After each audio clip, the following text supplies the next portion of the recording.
Hai guys, bertemu lagi dengan saya, sang narator kesayangan kalian semuanya tentunya. Apa kabar kalian semuanya?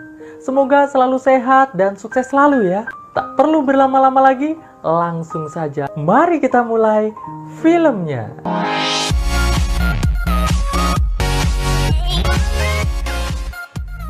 Suatu malam, terdengar seorang pemuda yang sedang menelpon 911.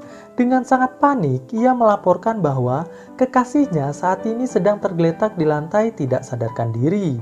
Sedangkan dirinya kini sedang mengalami luka di perutnya karena diserang oleh kekasihnya tersebut. Ini adalah Kyle. Kyle ini adalah pemuda yang tadi menelpon 911.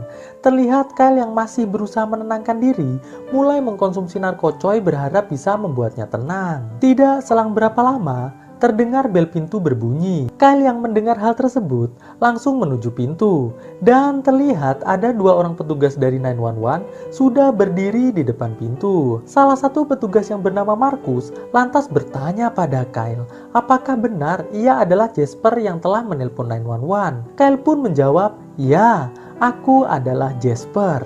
Jadi, tadi saat Kyle menelpon 911, ia menggunakan nama Jasper. Dan siapakah itu Jasper? Nanti kita akan tahu di tengah cerita. Oke, kita lanjut dulu guys. Setelah Markus dan teman yang bernama Tom masuk, Markus lantas meminta pada Kyle agar segera mematikan musik yang ada di ruangan tersebut.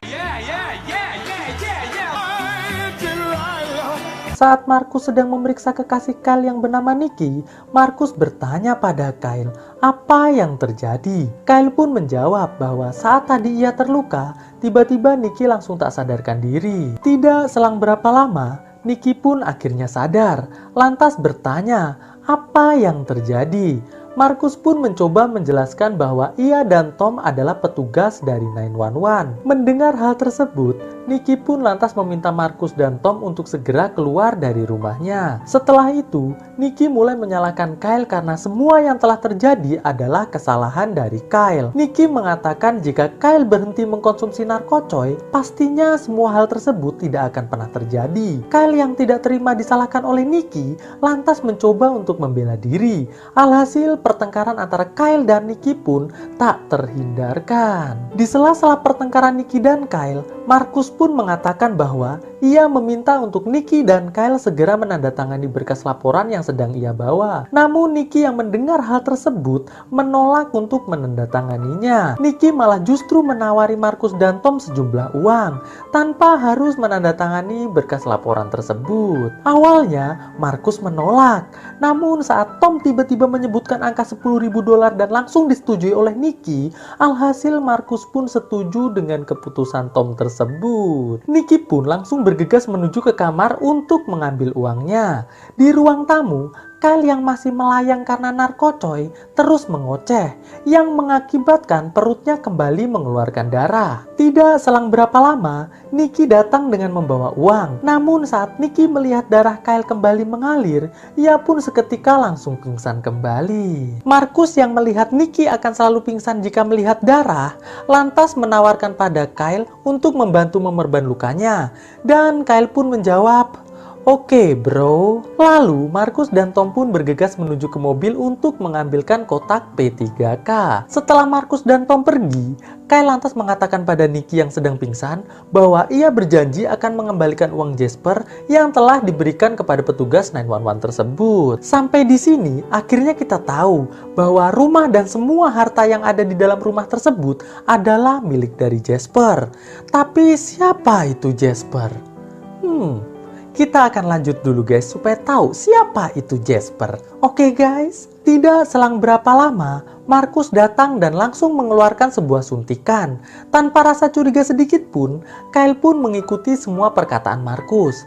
Namun Kyle mulai kembali panik saat Markus sudah menempelkan jarum suntik ke tangan Kyle sembari mengatakan bahwa isi dari suntikan tersebut adalah ramuan yang mampu membuat manusia tewas seketika. Kyle pun lantas bertanya untuk apa Markus ingin membunuhnya. Markus pun menjawab bahwa ia dan Tom menginginkan semua uang yang ada di di rumah tersebut. Tidak selang berapa lama, Nicky pun kembali siuman. Lalu Kyle mengatakan pada Nicky bahwa Tom dan Marcus ingin semua uang yang ada di rumah tersebut. Karena tidak ada pilihan lain, Nicky pun akhirnya mengajak Tom untuk masuk ke dalam kamar Jasper. Namun saat brankas telah terbuka, bukannya mengambil uang, Nicky malah justru mengambil sebuah senjata yang langsung diarahkan ke kepala Tom. Namun Tom yang sudah mengetahui kelemahan dari Nicky, langsung mengambil sebilah pisau dan mengeluarkan sedikit darah di tangannya. Alhasil Nicky pun akhirnya kembali pingsan. Sedangkan di ruang tamu, Kyle yang melihat Marcus lengah langsung mendorong Marcus sampai jatuh.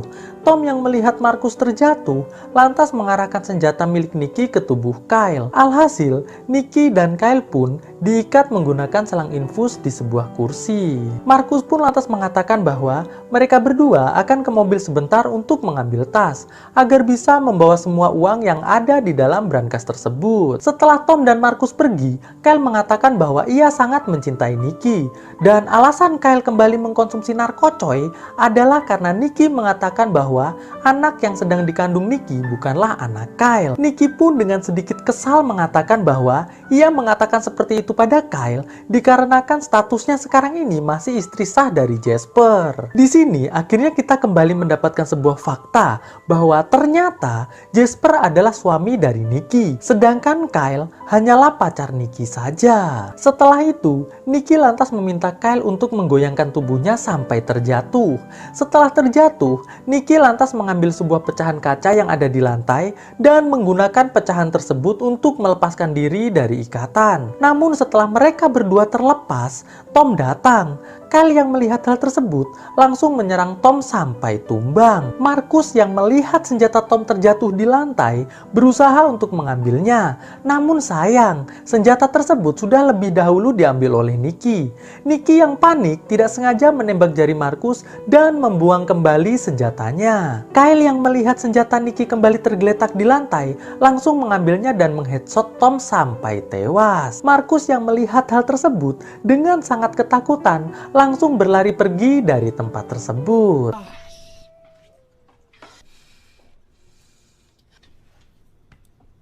Setelah Marcus pergi, Nicky dan Kyle yang sedang menenangkan diri di ruang tamu, tiba-tiba Nicky yang teringat tentang cincin pernikahannya langsung bergegas lari masuk ke dalam kamar. Nicky yang tidak menemukan cincin pernikahannya mulai sangat panik.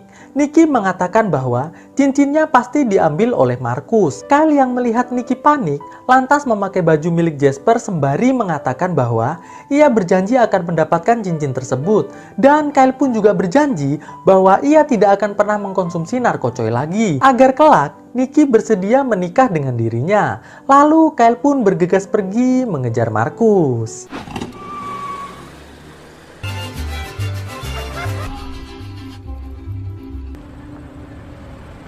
Sesampainya Kyle di depan kantor pemadam kebakaran tempat Marcus bekerja, ia lantas menelpon kantor tersebut untuk melaporkan bahwa ada kebakaran di pusat kota.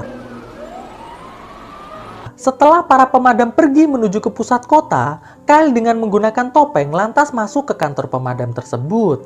Dan alangkah terkejutnya Kyle, ternyata di dalam kantor tersebut masih tersisa 2 orang penjaga kantor.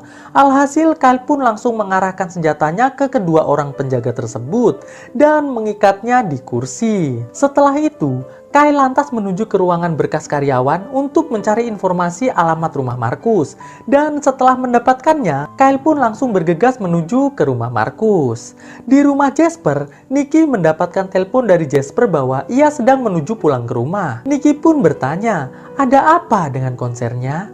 Jasper pun menjawab bahwa bandnya tidak jadi konser dikarenakan ada beberapa panitia yang salah mengatur jadwal. Jasper pun menambahkan bahwa ia akan sampai di rumah sekitar 3 jam lagi. Mendengar hal tersebut, Nicky pun terlihat semakin panik. Sesampainya di rumah Marcus, Kyle pun lantas mengetuk pintu. Saat pintu dibuka, dengan mengarahkan senjata ke istri Marcus, Kyle pun lantas masuk ke dalam rumah tersebut dan mulai mengancam anak dan istri Marcus agar tidak berteriak.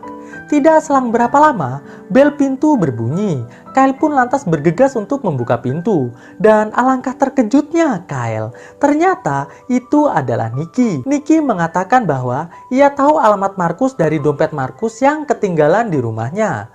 Di ruang tamu, Nikki dan Kyle kembali bertengkar, dikarenakan Jasper akan segera pulang. Namun Kyle belum juga berhasil mendapatkan cincin pernikahannya. Anak Marcus yang melihat pertengkaran mereka mulai ikut campur dengan pembahasan Nikki dengan Kyle. Kyle yang emosi karena anak Marcus yang bernama Zack terus ikut campur, mulai mengarahkan senjatanya ke arah Zack. Istri Marcus yang melihat hal tersebut langsung menyerang Kyle menggunakan pisau kecil sampai jatuh.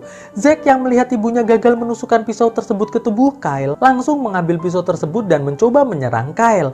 Namun sayang, pisau tersebut malah justru mengenai tubuh ibu Zack. Saat kekacauan terjadi, terlihat Marcus datang. Kyle yang melihat Marcus langsung mengarahkan senjata ke arah Marcus sembari bertanya tentang cincin milik Nikki. Marcus pun lantas menolong istrinya terlebih dahulu. Setelah selesai, Marcus lantas mengajak Nikki berserta Kyle menuju dapur untuk berbicara. Sesampainya di dapur, Marcus mengatakan bahwa ia tidak membawa cincin tersebut. Namun ada kemungkinan bahwa Tom lah yang mengambil cincin tersebut dari kamar Nikki. Dikarenakan hanya Tom saja yang pernah masuk ke dalam kamar Nikki. Mendengar hal tersebut, Nikki pun mengatakan bahwa tubuh Tom sekarang sedang berada di bagasi mobilnya. Alhasil, mereka pun bergegas menuju ke tempat mobil Nikki diparkir. Namun sial, ternyata mobil Nikki sudah tidak ada di depan rumah Marcus. Marcus pun mengatakan bahwa kemungkinan besar mobil Nikki diderek oleh petugas derek. Dikarenakan Nikki parkir tidak pada tempatnya.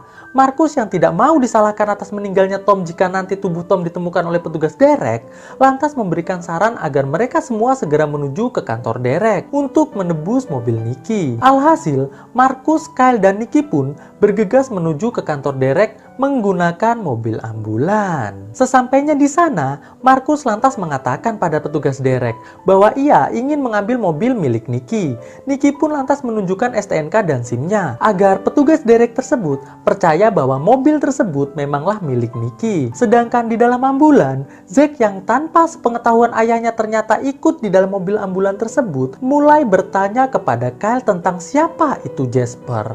Kyle pun menjawab bahwa Jasper adalah seorang musisi terkenal dan Kyle adalah seseorang yang selalu menciptakan lagu untuk band milik Jasper. Mendengar hal tersebut, Zack pun hanya bisa bengong saja. Di tempat penyitaan mobil, petugas derek mengatakan bahwa ia akan memeriksa bagasi mobil Nikki terlebih dahulu untuk memastikan bahwa tidak ada barang-barang terlarang di dalamnya. Terlihat Marcus dan Nikki mulai sangat panik. Namun saat petugas membuka bagasi mobil, alangkah terkejutnya Marcus dan Nikki. Ternyata tubuh Tom sudah tidak ada di bagasi tersebut. Tidak selang berapa lama, tiba-tiba muncul seorang wanita bernama Tania, langsung menembakkan senapannya ke udara. Marcus yang terkejut dengan suara senapan Tania tidak sengaja mengheadshot petugas derek sampai tewas. Tania pun lantas mengatakan bahwa ia telah membuang tubuh Tom ke sebuah lautan. Jadi ia kini ingin meminta imbalan $50.000 atas jasanya tersebut. Marcus yang mendengar hal tersebut lantas berkata bahwa ia dan Nikki tidak pernah meminta jasa dari Tania. Tania pun mengatakan bahwa itu tidak penting. Yang terpenting sekarang adalah Marcus dan Nikki harus memberinya $50.000 karena jika tidak, ia akan membuang tubuh Nikki dan Marcus ke lautan juga. Tidak lama berselang, Kyle muncul. Tania yang melihat Kyle muncul mencoba untuk menembak Kyle, namun gagal. Nikki yang melihat ada kesempatan langsung mengheadshot Tania sampai tewas. Setelah Tania tewas, mereka pun langsung memasukkan tubuh Tania ke dalam ambulan dan segera kembali menuju ke rumah Nikki. Sesampainya di rumah, Marcus yang hendak masuk ke dalam rumah tiba-tiba diserang oleh Jasper sampai pingsan. Sedangkan Jasper yang melihat Kyle memakai bajunya langsung menyerang Kyle juga sampai pingsan. Setelah Kyle dan Marcus sadar, mereka melihat Jasper yang membawa senjata sedang mengobrol dengan Nikki. Di sini, Jasper yang akhirnya mengetahui bahwa Kyle telah bercocok tanam dengan Nikki mulai berniat untuk membunuh Nikki. Namun saat Jasper hendak menarik pelatuknya, tiba-tiba Tiba-tiba dari belakang Zack muncul sembari mengarahkan senjata pada Jasper. Jasper yang melihat ke arah Zack langsung di-headshot oleh Nikki sampai tewas. Setelah itu, Nikki pun lantas mengatakan pada Kyle bahwa ia sangat mencintai Kyle. Nikki pun juga mengatakan bahwa anak yang sedang ia kandung saat ini adalah anak Kyle, bukan anak Jasper. Mendengar hal tersebut, Kyle pun nampak sangat bahagia dan film pun akhirnya selesai. Melangkah bersama, cahayamu terangi jalanku, menujumu inginkan kembali seperti dahulu, menyatukan rindu hanya untukmu. Terasa begitu dalamku, rasakan cintamu padaku sesempurna dirimu. Pastikan bahagia saat bersamamu, karena hanya engkau yang sempurna. Ku takkan berubah, ku hanya inginkanmu yang selalu damaikan hidupku. Inginkan kembali seperti dahulu, menyatukan rindu hanya untukmu. Terasa begitu dalamku, rasakan cintamu padaku sesempurna